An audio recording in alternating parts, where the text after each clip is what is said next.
कारण रानी बानी मजबूर हो। सुनता का सुनो जाए के न मन करे तुहारा से दूर हो, पैसे के कारण रानी बानी मजबूर हो। नहीं जे कमाईब तो कहाँ से खियाईब, करब याद तोहे हरदम। हेले जागो कदी चंदन ए राजा जाता रा तू तो लंदन।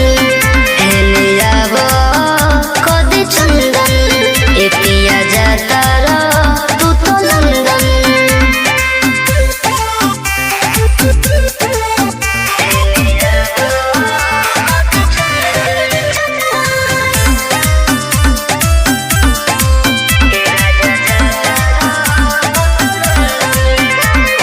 चल जइबा बहारा त कटी कैसे रतिया, याद आई कोई तोहर मीठी मीठी बतिया।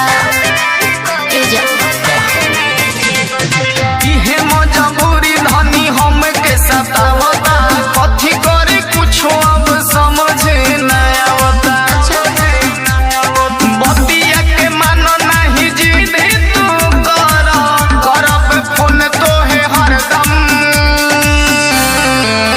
हेले जाबो कदी चंदन ए राजा जाता रा तू तो London.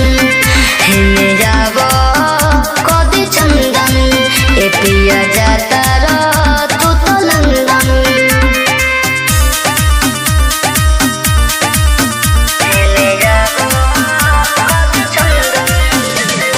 Music by Jadis Mahi.